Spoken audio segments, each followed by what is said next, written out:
Making this short film and the ancillary tasks has developed my skills I gained at AS level. Alike to AS level, organisation was vital for this task, and by maintaining my blog on wordpress.com, I was able to analyse, develop and reflect on my entire process from start to finish, throughout the research, planning, construction and evaluation of the task. The website was easy to use and allowed me to use categories suggesting the stage I was focusing on. I was able to upload videos using YouTube and add documents to my blog. When researching film posters, film reviews and short films, I used a combination of websites to further develop my understanding of these specific media forms. For example, when researching short films, I used virginmediashorts.com to allow me to view different genre films that had been produced professionally. This developed my knowledge and gave me specific films that were similar to my own ideas. I analysed specific texts in depth. This allowed me to widen my vocabulary. After storyboarding my short film, I was able to use a handheld camera to take close-up images of my storyboards. This was ideal as I needed something small and good quality. It was also helpful as it had a pop-out USB port that I could plug directly into my computer and use the images I had taken.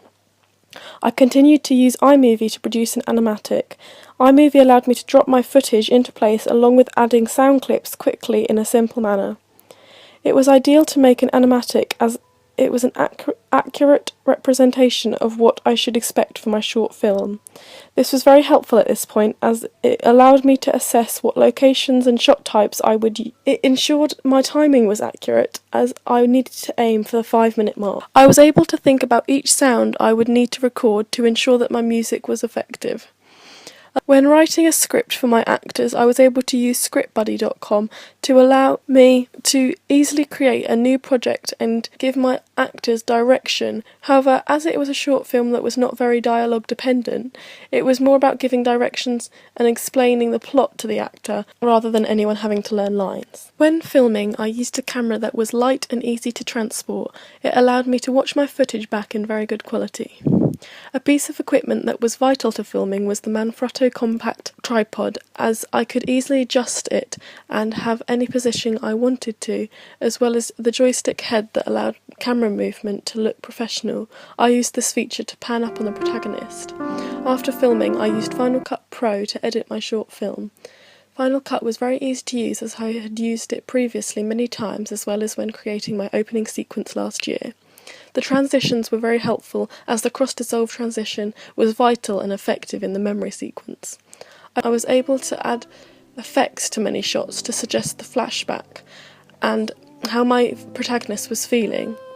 I could layer my sounds as well as adjust the sound for each layer easily, as the music was vital. However, when there was ambient sound or dialogue, I had to adjust the sound accordingly.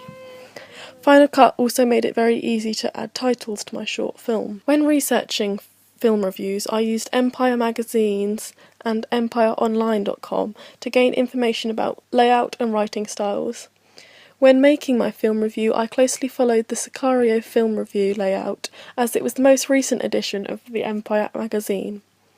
Microsoft Excel allowed me to produce graphs representing my audience feedback. This gave me and my blog viewers a visual representation of the choices my audience had helped me make, such as which film poster sketch was favoured. InDesign was the program I used to create my film review, as it easily allowed me to recreate the Empire magazine layout with a taskbar that had shapes and colours that would look effective on my film review. To edit my film poster, I used Photoshop, which I had no prior experience with, so my skills developed over time. There were brushes that helped me recreate the ground effect that looked a lot like grass and mud. Therefore, it was easy. It was easy to add layers, and the transparency of my images was easy to adjust, which was vital when blending the faces of my main characters together. To create a font I wanted, I used dafont.com. It was easy to browse the categories and find the fonts I wanted, download it to make my main title and billing block stand out.